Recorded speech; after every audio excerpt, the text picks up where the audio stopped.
Just a minute or so and it goes to 7. Thank you.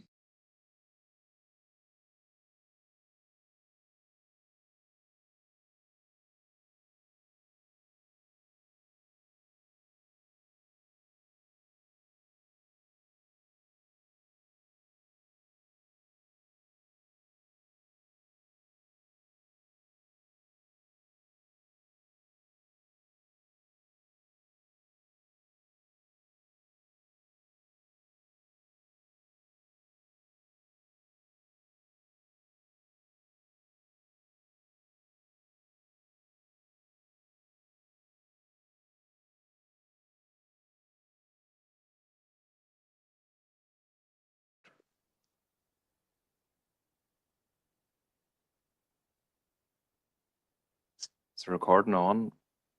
Yep, thank you. Welcome you tonight to the Regeneration Community Committee. It's 14th of November in the Grange, Oma, and welcome our members and our staff here as well. We'll take you to the agenda, members. Item 1, is there any apologies? Councillor, is there any in the chamber? No. Councillor Warrington's his hand up there. Victor? Just want to let you know that Councillor Rainey will be leaving the meeting at 8:30. Thank you. Okay. Always remotely. Thank you. Okay. No other apologies at this point, members. Item 2 is to sign the minutes and confidential minutes of the previous meeting held on the 10th of October.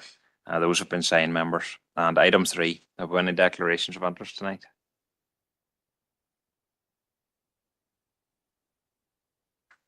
Glenn? Yes, Chairman. Item 5.2 and 6.2 as a previous recipient of startup support for business. Okay. Thank you, Chair. Thank you. Okay, don't see any others at this point. We can pick them up as we go, members. So move to item 4. 4.1 is to consider report and draft response to the Department of Communities consultation on the Private Tenancies Act, heat and carbon monoxide alarms, and Section 10 electrical safety standards. John, thank you. Thank you, Chair. Yes, Chair, the Private Tenancies Act of 2022 was brought in, but not all of the Act came into force at that time. And there is a consultation out for Sections 8 and 10 in relation to the articles included in it. Section 8 deals with smoke, heat and carbon monoxide alarms. And it's the proposal sets the standards for the number and type of smoke and heat and carbon monoxide alarms to be installed in private rented properties. And of course, the aim is to reduce the risk of fire and related incidents. It creates a new offence for which the council will have powers to issue fixed penalty notices, and the fixed penalty is an amount determined by the council, and a future report will be brought back in relation to that if the articles are brought in as regulations. The draft response to the consultation on Section 8 is included in Appendix 1 of the report.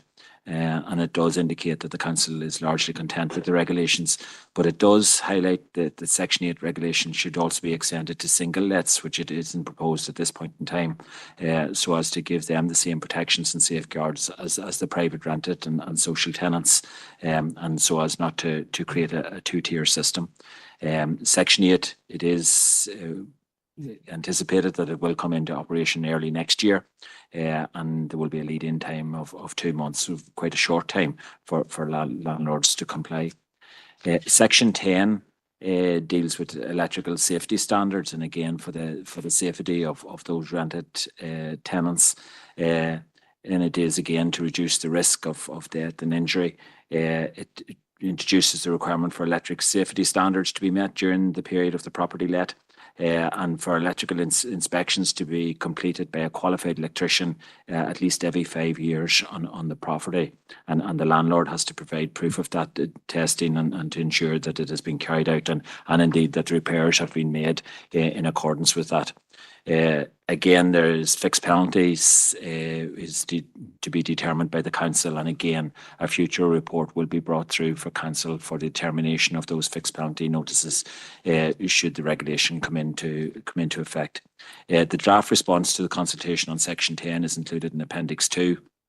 And again, the council welcomes the introduction of the mandatory inspection, and a number of points on clarity are noted in the consultation response. But it is largely, the council response is largely supportive of the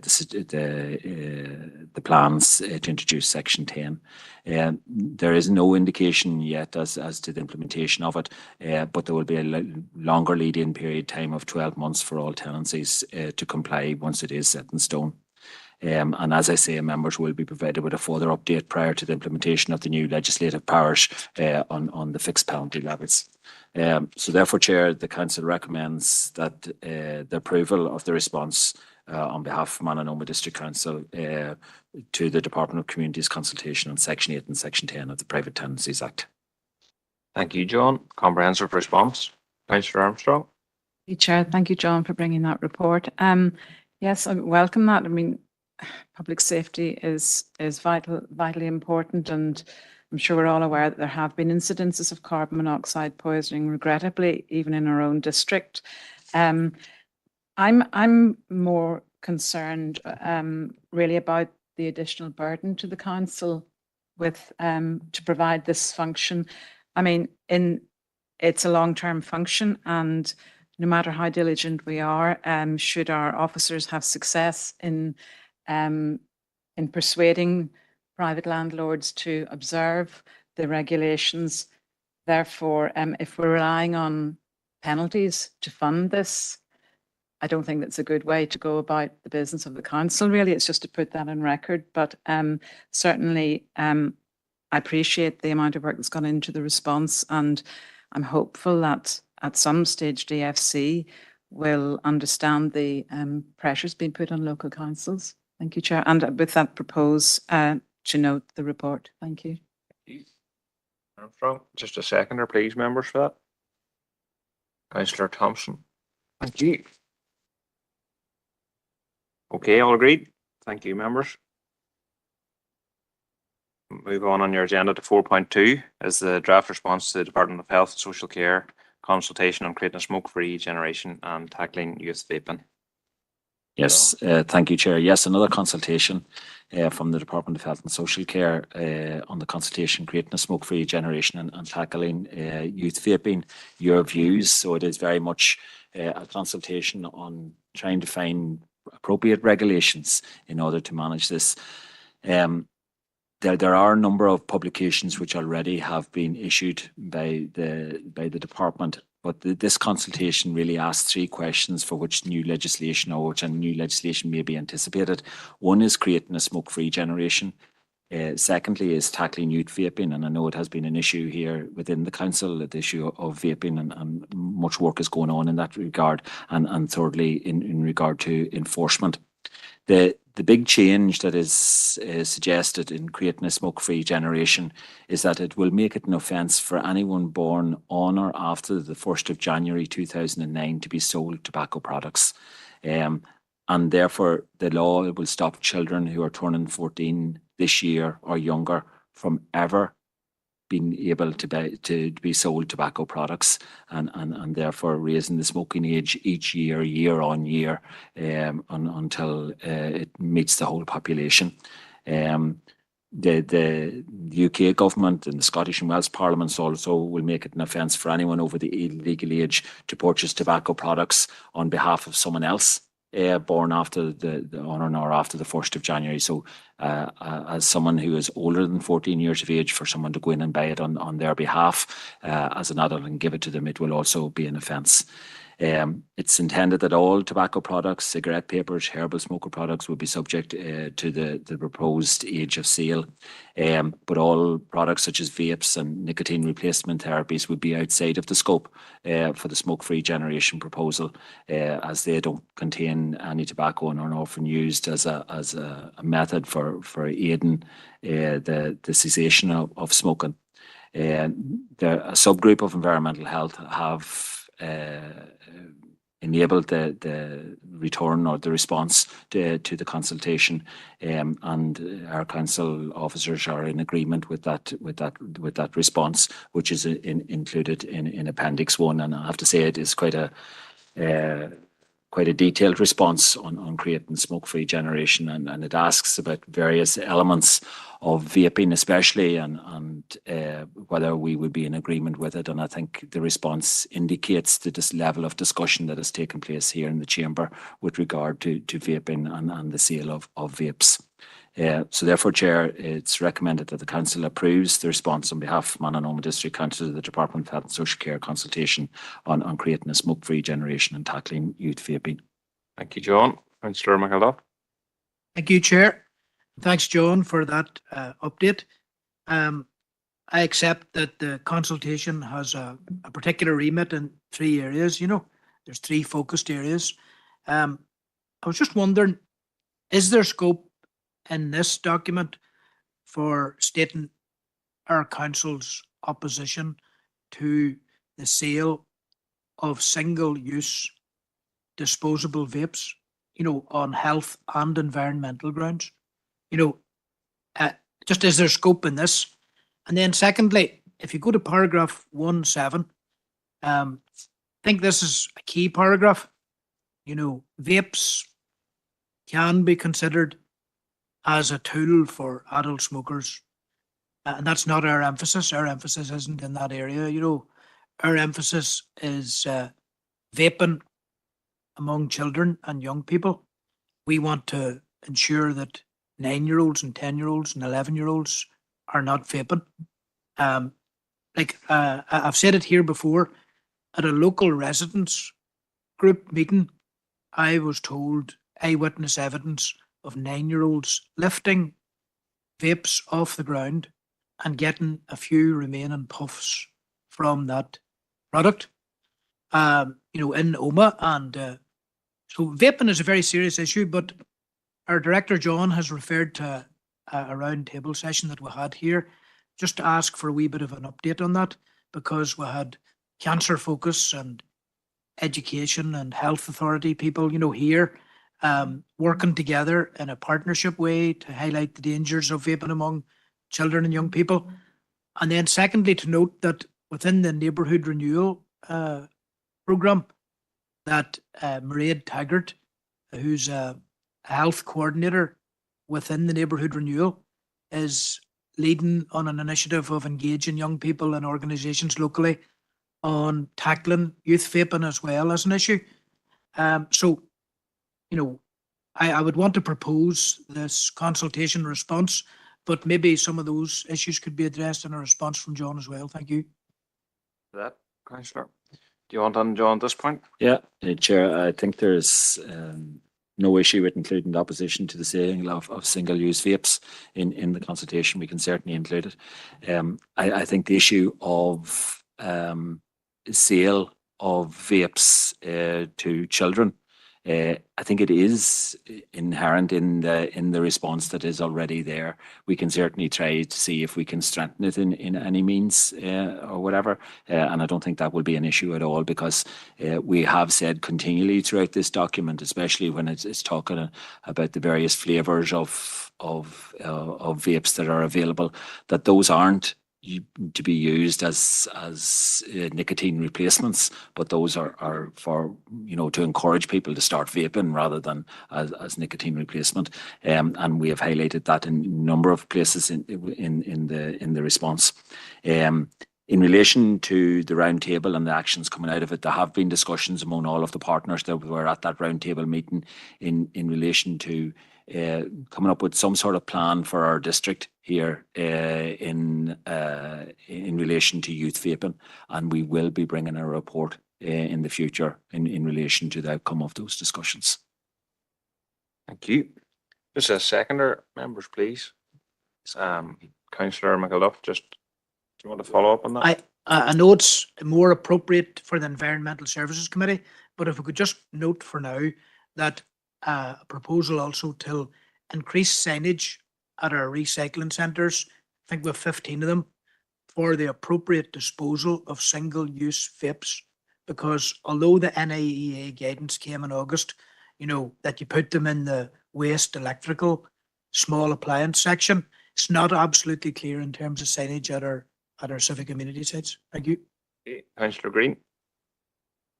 Thank you. I'm just, I'm in two minds about this new law that's been talked about being brought in for children turning 14 to not be able to buy tobacco products. It has a really good, it seems a really good initiative, but then when you study into it, you think of prohibition and in America on alcohol and the start of basically the mafia around supplying drink. Then you think of drugs that's illegal here, and you've created a network of criminals who supply drugs. So I don't know what to think of it, because history says banning something completely doesn't have a good effect. In fact, it only creates a black market and creates criminals around supplying it. It has never worked. If you look at what's happening with the drug culture at the minute, there is not a town or village in our district, but drugs are readily available, and so banning them hasn't worked. So I'm just wondering, has this policy or this law been fully thought out? Because I do know there has been a lot of work in around looking into, and I'm not saying I'm in favour of this, looking into legalising certain types of drugs because to take the criminal element out of it. And Portugal seems to be a country that always be highlighted as somewhere that actually has quite a good record around drugs, where they legalise some of them. So I'm not so sure about this banning is going to have the desired effect. Councillor Green. Is there a seconder, members, for the recommendations? Councillor Green's happy enough. Okay. Are we agreed, members? Thank you. And to incorporate the signage as well at the centres. Okay. Thank you. And we'll go to 4.3 now, members, is to consider report of Director of Community and Wellbeing. Thank you, John. Thank you, Chair. This is to seek member approval for two elements. One, the attendance at an environmental health officer at Null Island Environmental Health Forum, which is being organised by Fermanagh District Council and Antrim and Newton Abbey Borough Council in conjunction with the Safe Food and Environmental Health representatives in the Republic of Ireland, and is fully funded by Safe Food. The second is to seek member approval for the attendance of one officer at the Association of British and Irish Show Caves conference. The conference is from a member of Marble Arch, and the ABIS is a network of those who are involved in the management and protection and providing public access to the most spectacular underground spaces in the British Isles. And I suppose we would count certainly that our Marble Arch Caves is a spectacular showcase which we want to promote, and this is one of the means in which we promote it. That conference takes place from the 30th of January until the 1st of February in Somerset. And it is, like I say, an opportunity to share best practice on conservation, but also to see what is working well in other tourism initiatives, and see if we can learn from that to increase the numbers who are coming to the caves. So therefore, Chair, it's recommended that the Council approves the environmental health and one environmental health officer to attend the All Island Environmental Health Forum in Dundalk on the 16th and 17th of November, and approves one officer to attend the Association of British and Irish Showcase Conference in Somerset on the 30th of January to the 1st of February. Thank you, John. Councillor Anne-Marie Donnelly.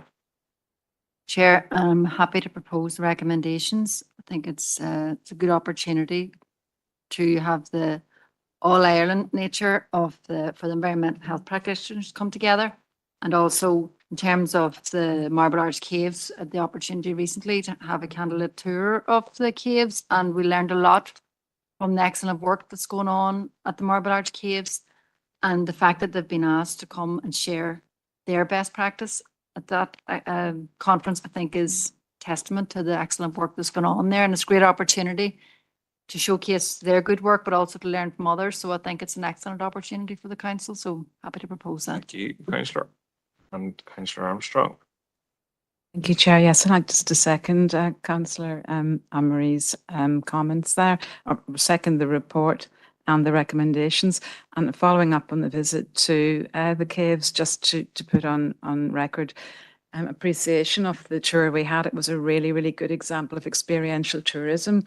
We learned about Edward Martel discovered the cave in 1895, and we also learned how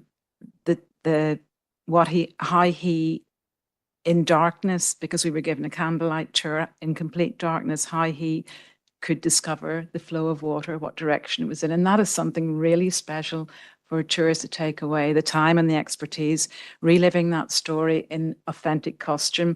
It was a fantastic example of experiential tourism that I highly, highly recommend. And yes, the expertise of the staff at the Marble Arch Caves will certainly be appreciated. And also, I love the name, the Wookie Hole Caves. So thank you, Chair. Councillor Green. Thank you, Chair. No, there's just a query. And I'm someone who never attended any conference. I think I attended 2 from I was a councillor. But I know the second one's for the caves, but is the first one just for officers, or is the general invite, or? Or John, that and My understanding, Chair, is that it is for officers to discuss the intricacies of environmental health and issues that arise in environmental health in both Northern Ireland and Southern Ireland. Okay, thanks. all right. Thank you, Seamus. And Councillor Thompson.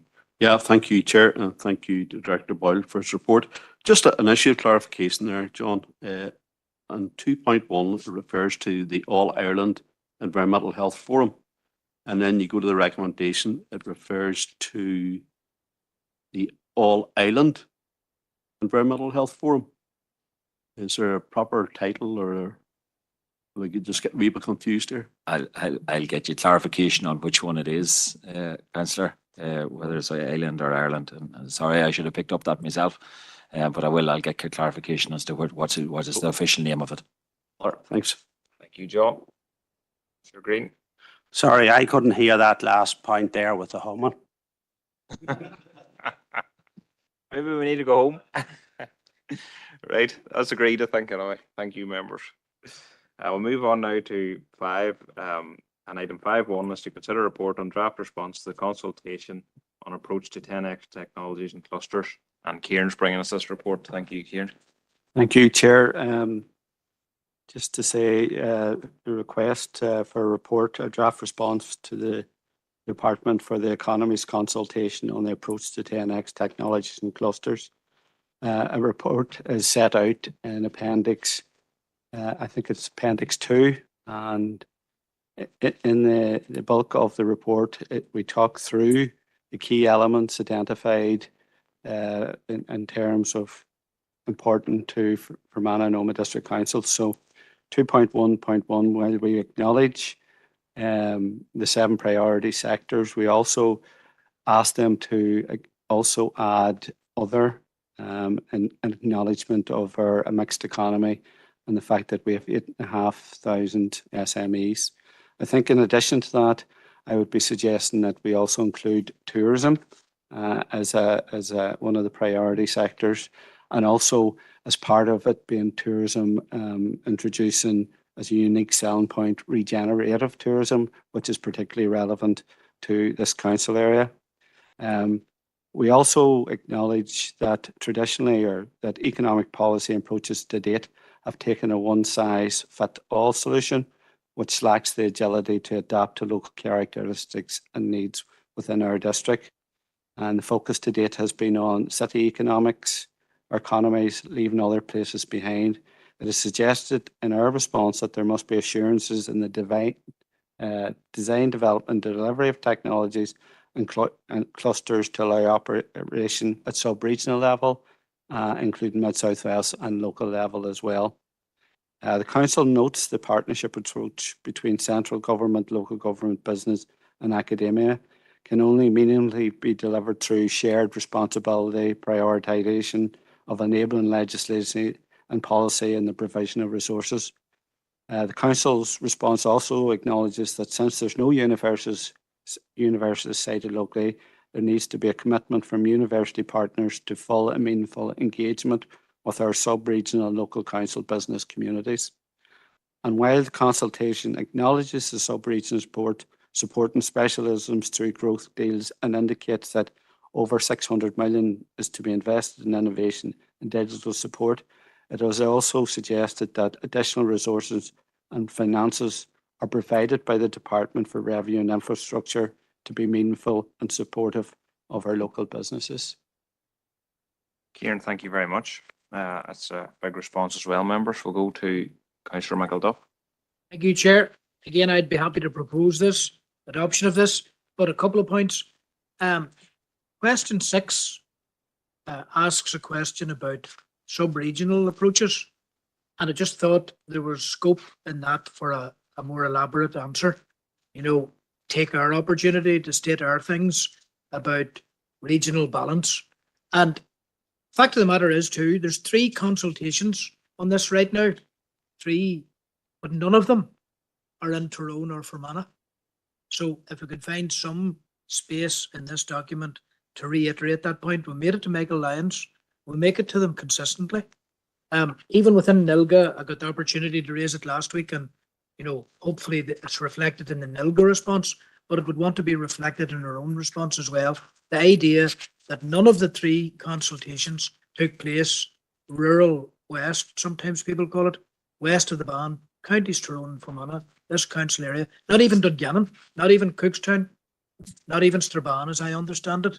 So I'll leave it at that, Chair. Thank you. Thank you. Councillor Thompson. Yeah. Maybe Chief Executive wants to come in there first. No. Yeah, I'm happy to second it, Chair. And thanks to Kieran for all the work that's went into the responses. And I take on board what Councillor McAdopp has said as well as your own points, Kieran. And I'm happy enough to second that they be included, all of those be included in our response and our recommendation. Happy to second the recommendation, Chair. Thank you. Thank you. The Chief Executive just clarifying there that there's a council action maybe in place for Councillor McElduff's queries. Just sorry, Chair, just the council agreed that we'd make representations to DFE specifically on that deficiency that Councillor McElduff has highlighted. So that letter has gone, and while the consultation deadline is in sight, we have indicated in the correspondence, it still gives the department time to arrange an event before the closure, and the council would work amenably with the department in that regard. So we can also reflect it obviously in the response, Chair, but just to note we do have that action away as well. thank you. That's proposed and seconded. Councillor Armstrong. Thank you, Chair. Just to comment, I think I do agree with the inclusion of other as a sector in order to support businesses at a sub-regional level. And the fact that in this district, the majority of our businesses are micro businesses, clustering therefore is very important. We're pleased to see, and Kieran has referenced it, the strength and opportunities presented by regenerative tourism and agri-food sectors, as well as highlighting the connectivity issues. Certainly that is a challenge that we have here, but overall happy with the response. Thank you, Chair. Thank you very much, Councillor Armstrong. Are we all agreed? Thank you, members. Thanks, Kieran. I'll move on to 5.2 is to consider update report on various economic development initiatives. Thank you, Chair. Just to set out, the purpose of the report is to seek approval, participation on a investment in place programme, implementation of a multiply programme, the Global Enterprise Programme, and update on progress of local economic activity up to the 30th of September. Item 2.1 is investment in place programme with the Productivity Institute. This sets out This ambition is set out in our community plan and outcome 5 in helping for our economy to be thrive and expand and outward looking. Progress will be measured against 3 indicators: the number of jobs, economically inactive, and productivity. The Council has been invited to participate in the Investment in Places project delivered by the Productivity Institute. The Institute partners with the University of Manchester, Economic and Social Research Council. The Productivity Institute is UK-wide research organisation examining what productivity means for business, for workers and for communities, how it is measured and how it truly contributes to increasing living standards and well-being. The Institute seeks to work with places to better understand how they can improve productivity along with their economic and social conditions with the aim of becoming more prosperous. This will help local areas develop broad-based investment strategy to help these places to improve productivity, use of their resources. A key objective of the research is to assess the core components of successful regeneration and understand investment decisions. There is also focus on natural environment, how investment can support environmental conservation, access to green space, and contribute to net zero targets by reducing CO2 emissions. And this project will operate until June 24 and provide an opportunity to gain guidance on investment strategies and access to data toolkit to identify diverse of growth and evaluate progress on enhancing investment strategies, as well as learning from other participants. The project will run for 9 months and will involve up to 2 in-person meetings and several online. The Council is the only council in Northern Ireland participating on the project alongside 11 other areas across GB. In terms of 2.1, it relates to a Multiply Northern Ireland programme. Just to advise that that just yesterday that where we were promoting the multiplier programme, we got correspondence from Skill Up Department for the Economy that this programme is going to be stalled. What I would like to do is update members on it, and then if it becomes live again, that we would continue with the recommendations out of that, members. Thank you, Kieran. Are members content with that proposer and seconder, please? Councillor Thompson. Yep, thanks. Thank you, Chair, and thanks to Kieran for the report again. And I suppose I'm happy to propose the recommendation. I know what your comments have been there, Kieran, so happy to include that as well, and it'll be actioned as appropriate. Okay, and Councillor Armstrong. Thank you, Councillor Thompson. Thank you, Chair. Yes, happy to second it, and I regret that the Multiply programme has been stalled, as you say, Kieran. What I was going to say on it was I would have been keen to see how targets were measured, how targets on that programme were measured, and the next stage, if that could be incorporated, if again we're in consultation with them, that once that learning is embedded, that the opportunity for employment, that next stage is catered for, that we don't lose the skills that have been acquired, that there is a next stage to that programme. Going back to the Productivity Institute, I think it's very, very good and very timely that should happen here in our district. Again, when you get to the research activities on page 3, I'd like to see again the outcomes. An evidence-based report will be produced. But to see the success of the programme where stagnation has been stalled, where productivity has been improved, again, embedding learning and partnership approach there. I'd like to see something there maybe coming out of that as well. So just 2 comments. Thank you, Chair. Are you happy to second with that, Councillor Armstrong, with that included? Okay, thank you. Councillor Stephen Donnelly. Thank you, Chair. Just question just on, I guess, that stalling. Is the blockade in this respect on the Westminster government end, or is it on DFE, and what rationale was provided? Sorry, Chair, that's in terms of multiplying. Yeah. Just to advise, the correspondence indicated that the Northern Ireland Multiply bid has been paused by Deluc as part of a review context of the continuing lack of Northern Ireland Executive and Assembly. But they also go on to say, have indicated that the bid will continue to be assessed and they are keen for Northern Ireland element to run between April 24 and March 25. So while they're stalling at the moment, I think there's still the ambition to get it operational by April 2024. Thank you, Kieran. Are we all agreed, members? Thank you. Takes us to 5.3. Is update report on various tourism development initiatives. Thank you, Chair. Thank you, Kieran, as well. I hope you have all noted the Pigeon Top amenity update on this report now. Again, members, just to say there's three elements to it. 2.1 provides an update on the tourism market and 6-month update report from Anna Lakeland Tourism. 2.13 sets out the nature of the work that they're doing and the work that's been agreed between FLT and council officials to prioritise a destination first approach to messaging, develop itineraries which fulfil the destination promise, profile online bookable experiences, grow social media channels to increase awareness, engagement, exploit media, PR and influencer marketing opportunities, encourage industry engagement to share and promote the destination messages. And 2.1 sets out some of the key targets. The significant report sets out the work that they're doing both for Manor Lakelands and Oma and the Sperrins.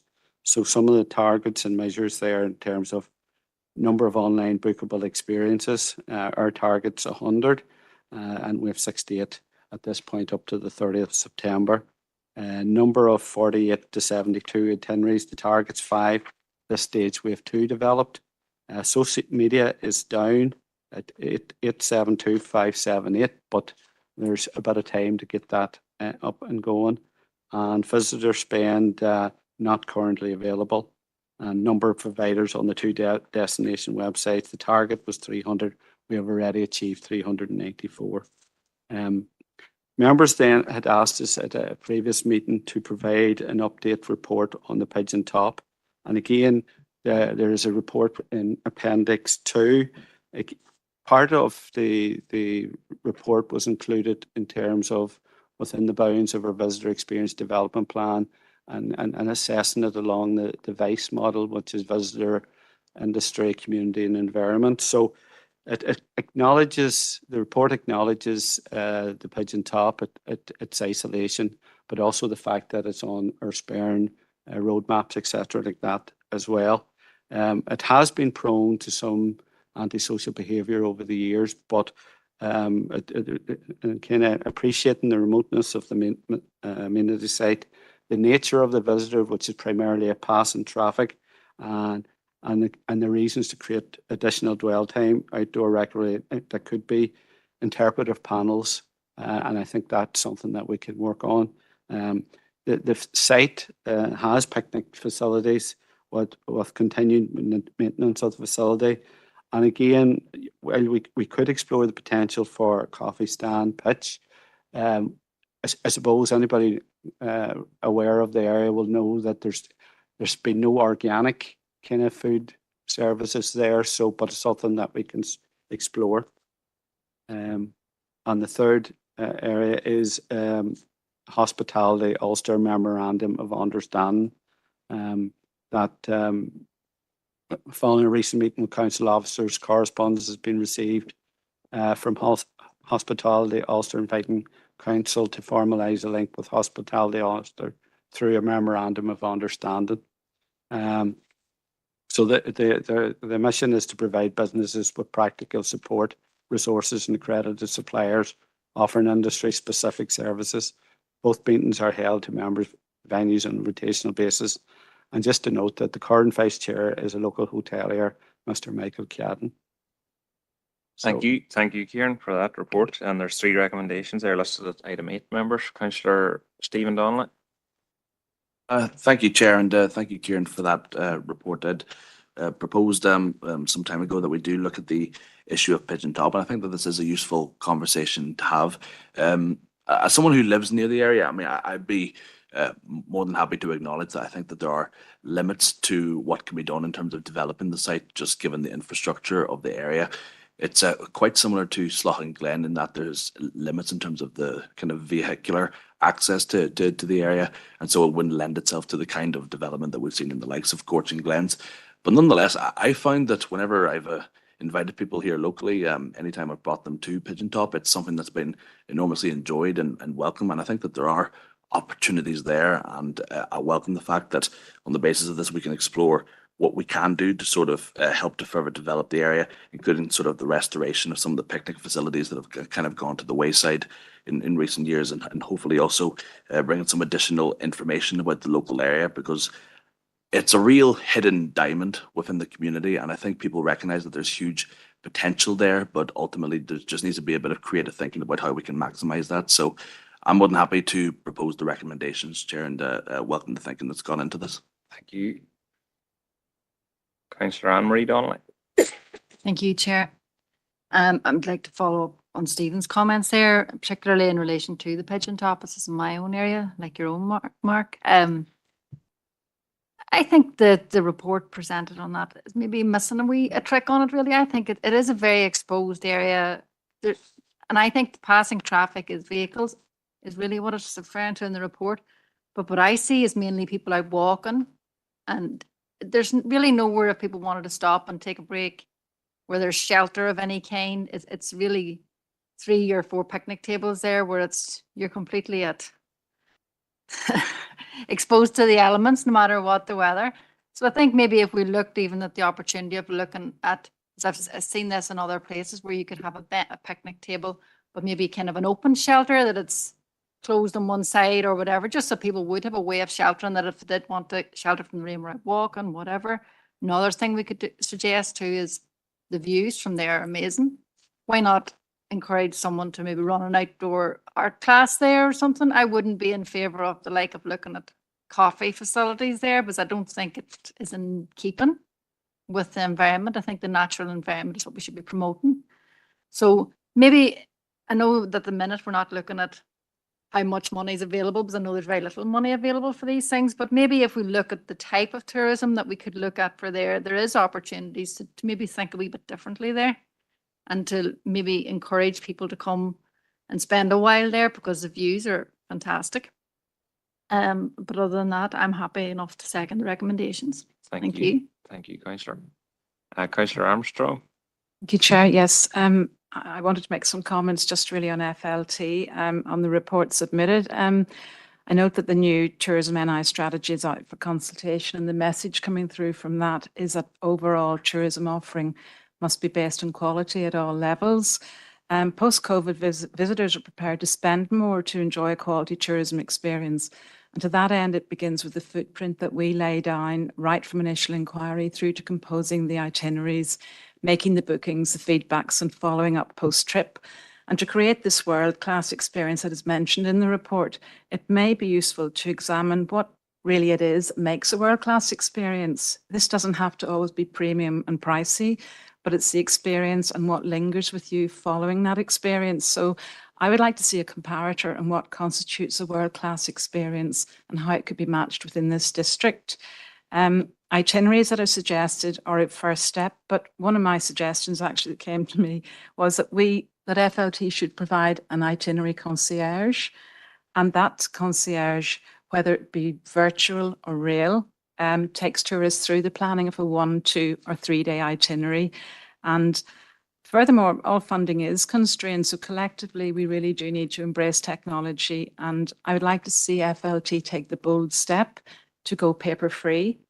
I think that would chime with a lot of the people coming to the environment that we are in. It would put our stamp on a sustainable district and protecting our environment. I'd like to see more technology used for communication, information, and itineraries, and that FLT should look at comparable regions to see what they are doing to embrace technology and achieve a wider reach. Turning to the point, just to the report, a few points that FLT underlines its objective to promote the district as an exemplar regenerative tourism destination. So those itineraries should be attainable and coordinated. And by looking at the website, it's not clear how the bookings are done. I think there's a bit of work still to be done there.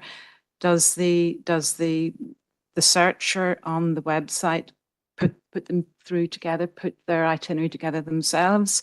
A quick search today yielded that some of the providers are seasonal, so we need to be very cognizant of that. The information is accurate. The report moves on to discuss some of the success of the influencer marketing, which is really where we should be with Instagram, with TikTok. 12 have been mentioned over the past 6 months, and that's very encouraging. It would be helpful to see, maybe it's another exercise later on, the outworkings of those engagements. Can it be measurable? Are there discount codes aligned to those influencer outputs to promote hospitality, to get a return on that marketing exercise? Disappointing that press releases are getting an opening rate all across the board of less than 50%. So again, I think a bit of work directly with the press contacts to really let them understand what it is so distinctive about our region, what we are promoting, what makes it compelling, what makes it different from other regions. That's quite a bit of work, but to get them to really open the press releases that are being sent. So how are we doing it? How can we improve? How can FLT improve what they're doing in reaching press contacts? So that's just really a few comments on it. I mean, I do know FLT has a very strong working relationship with all members, supporting them. So a collaborative work will always be successful there, but it's heading in the right directions. Just those comments. Thank you, Chair. Councillor Armstrong. Councillor McElduff. Yep. Welcome very much what Councillor Armstrong said about, all councillors engaging in what FLT and what our tourism marketing product is. And obviously we'll have two very distinct offerings. We'll have the Fermanagh Lakelands and we'll have Omagh and the Sperrins. Now, maybe I should declare an interest as a recently appointed director, from the council. But so far, just to report, I see very positive work taking place. And from my point of view as an Omagh-based councillor, a renewed focus on the Omagh and Sperrins brand. I think everybody recognises that Fermanagh Lakelands is a mature tourism product, and a lot of work is going in presently till Omagh and the Sperrins, not least even including today. But there's an engagement exercise later this month with a significant number of businesses to up the whole profile of Explore Omagh and the Sperrins. So while declaring an interest as a director, I just wanted to give that initial positive feedback. Thank you, Chair. Sure. And Councillor Green. Yeah, I'd just like to formally congratulate Michael Cadden on becoming vice chair of the Hospitality Ulster organisation. So just a cheer for a local from Fermanagh. Okay, thank you. Chief Executive. Thank you. It's just if Councillor Armstrong was content, and I think in the spirit of those comments around the world class, and I suppose also where the pitch for the likely tourism strategy is going to go, and in the sustainable tourism development footprint, it might be useful for FLT to actually do some benchmarking with other comparable destination marketing organisations, even around the amount of collateral that is now done entirely electronically, and maybe just to see what arrangements, because mindful of budget setting as well and tender opportunities, what arrangements the council might need to consider to ensure we're maximising those opportunities as well. Okay, take that on board. Thank you. Along with our members' comments. We're all agreed on that report. Thank you. Move on, members, to 5.4 to consider a report on the meeting of the Agricultural Liaison Group held on the 12th of October. And maybe if I could just take you to the recommendations, if we could have a proposer and seconder, please, to adopt them. Proposer, please, for those minutes. Councillor McColgan, thank you. And a seconder. Councillor McElduff, thank you. Are we all agreed? Okay, thank you, members. And 5.5 is to consider a report of the Director of Regeneration and Planning. Kieran and Anne both maybe have. Do you want to go first, Kieran? Thank you, Chair. I take you just to note 2.1, the letters of offer and amendments to memorandums of understanding. So, And Anne, have you someone on Peace Plus? Is it? Yeah. Yes. Sorry, just to provide an update in terms of the Peace Plus programme. At the June 23 Regeneration Community Meeting, members approved the development of a number of applications for submission to various calls under the Peace Plus programme. The report noted the cost of developing these applications in terms of technical designs and consultancy support was estimated to be 195,000, and that this expenditure would be taken from the capital programme development budget.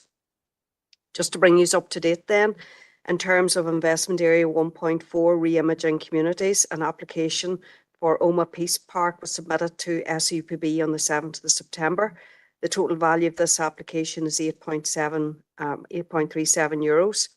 The aim of the application is to provide shared space contributing to a shared and inclusive society by re-imaging outdoor space at Oma Leisure Centre and Arliston Park and repurposing Liston Mallard House.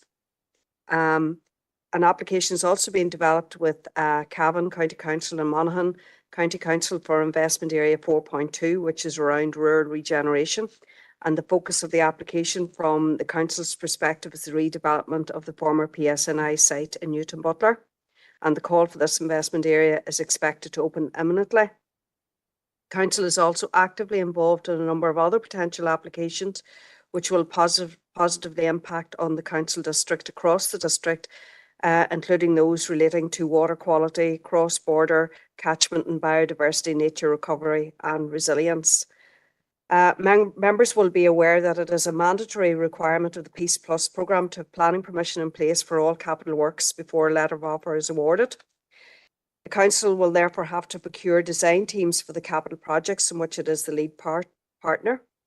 The cost of this work is to be borne by the project partner, and while there's no guarantee of funding for the final projects, to have any realistic prospect of securing funding, this outlay is essential.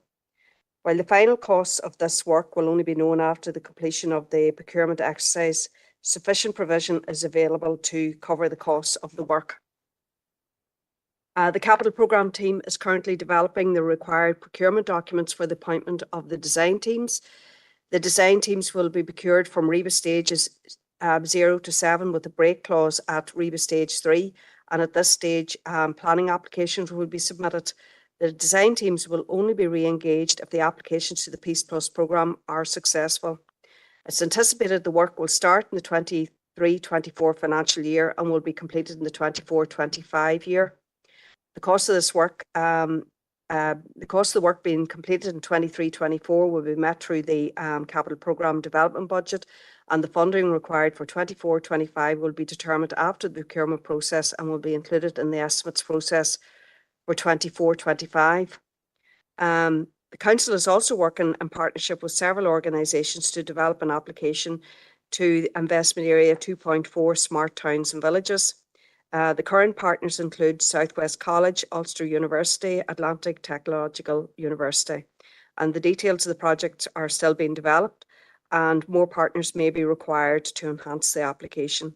The working title of the application is Empowering Communities, and the application will focus on developing social enterprise innovation solutions to problems. The project will involve engaging with rural communities to identify place-based challenges and to try and solve these challenges through the application of digital-led solutions.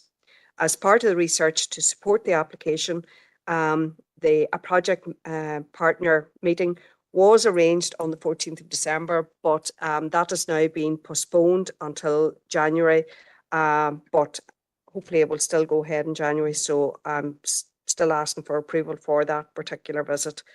So the recommendation is to note the acceptance of the letter of offer, the acceptance of the letter of variance, the acceptance of the amendment to the MOU, the update on the applications to the Peace Plus programme, and the appointment of design teams for projects from REBA stages 0 to 7 with a break clause at REBA stage 3, and the design team will only proceed to REBA stages 4 to 7 if the applications are successful, and approves the attendance then of 2 officers at the meeting, a meeting with the National Innovation Centre for Rural Enterprise in Newcastle.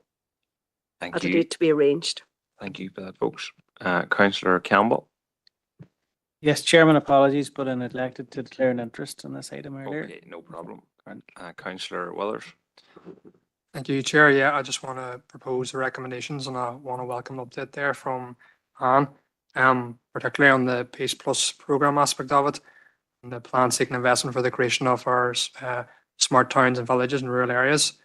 We all know rural areas continue to face significant challenges with digital connectivity, and it's important that we advance that. And as a council that is significantly rural, that we're doing what we can for rural businesses and communities. So I'm pleased that we're seeking to advance that. We know digital connectivity is so important to all aspects of our lives, from operating businesses to working from home, studying. So enhancing that for our rural communities is vital, and glad to see that's been done. Thank you, Chair. Thank you. And a seconder, please, members, for that report. Councillor McArdle, thank you. All agreed. Thank you, members. Correspondence 6.1. There's 2 items. 611 is dated the 31st of October from TransLink. Councillor Gannon.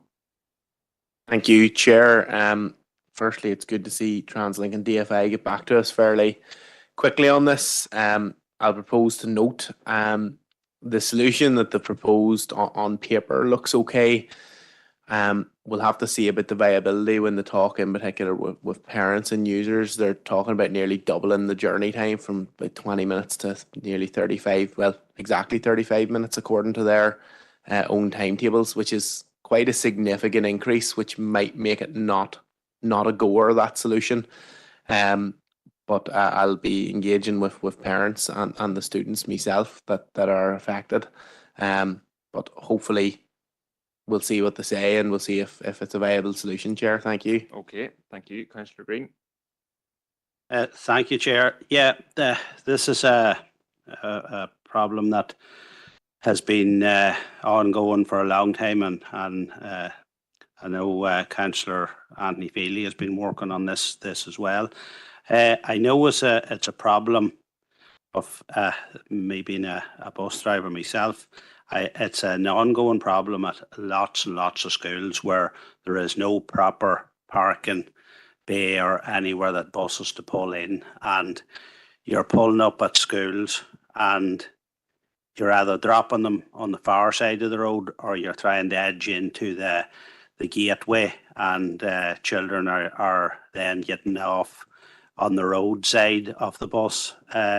Really dangerous. It's lack of investment, lack of thought, lack of care on behalf of the Department of Education, particularly over the years, where these things hasn't been developed, and they really should.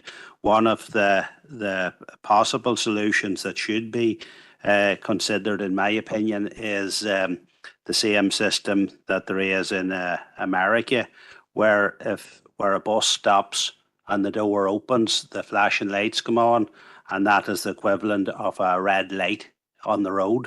So all traffic has to stop while that flashing lights are on. I'm not sure why. I know that has been requested numerous times. I know I have done it previously from Annanoma District Council to ask departments to consider that. It's a very basic safety issue that could be solved by that. And I know a number of children, unfortunately, over the years has ended up losing their life or been badly injured by cars and that passing buses while they're stopped. And so I don't know why that isn't a proposal that departments not consider. And I would actually make a proposal that we do write to the Department of Education and Department of Infrastructure to ask why that isn't considered. So I can take that you second that, and then we'll make that proposal that we write regarding the lights. Councillor McElduff. Just in a related issue to do with bus stops. Again, Chief Executive might recall maybe early in the last mandate, I asked a similar question, but I'm still none the wiser.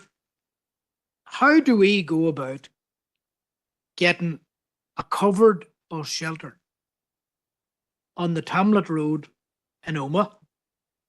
This will be familiar to my colleagues as well.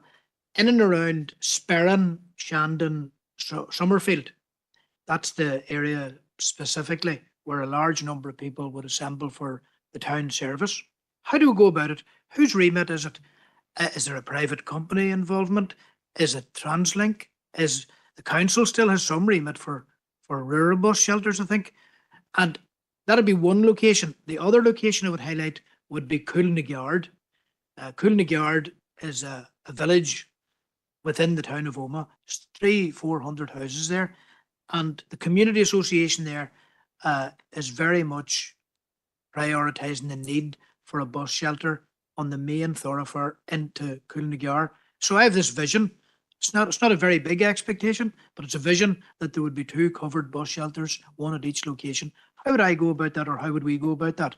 That's my question. We'll let you in, Chief Executive, on that. Thank Yeah, you. no, well, Chair, mindful Councillor McElduff has referenced maybe some previous discussions on this matter, which I think were in environmental services. So what I'll do tomorrow is ask the Director of Environment in place to respond specifically on that one, but also to send out to all members just the clarifications as to when the council becomes involved and the sites in question, how and if it would be within the scope of the council to participate in discussions around those. Okay, and you're happy to second Councillor Green's proposal? Thank you. Councillor Thompson. Yeah, thanks for that, Chair. And following on from Councillor McAduff, I would say there's been a lot of discussion over maybe several terms with regard to bus shelters. I know, Chief Executive, that you've said you're going to forward this on to the other Director of Environment in place. So I support kind of what Councillor McAduff has said there with regard to the Tamlet Road area and the Coolnagyard. We do a lot of work in Coolnagyard particularly. So I'm happy to support what I said there. There are other areas of the town, and there always seems to be an issue of whose responsibility bus shelters are. I look forward to that coming towards us. Okay. Thank you, Chair. Thank you. Moving on to 612 members, as corresponds to 7th of November from DFI Roads Western Division. It's regarding is this a bus stop as well? And the next one? Same one. Same issue. Oh, same issue. Can we take them 2 together just onto the same? Okay, thank you. And 6-2 members is corresponds to the 8th of November from DFE regarding Fermanagh and Omagh Council NI Business Startup Programme. There's a copy there, members. It's for noting, I think, of a proposer and seconder. Councillor Armstrong, thank you. And Councillor Stephen Donnelly, thank you. Is that all the correspondence? Is that correct? There's no urgent or relevant business members that I've received, so I can have a proposer to go to confidential, Councillor Thompson and Councillor Anne-Marie Donnelly. Thank you.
Okay, thank you. We'll ask, are you happy enough? Someone up, please, John?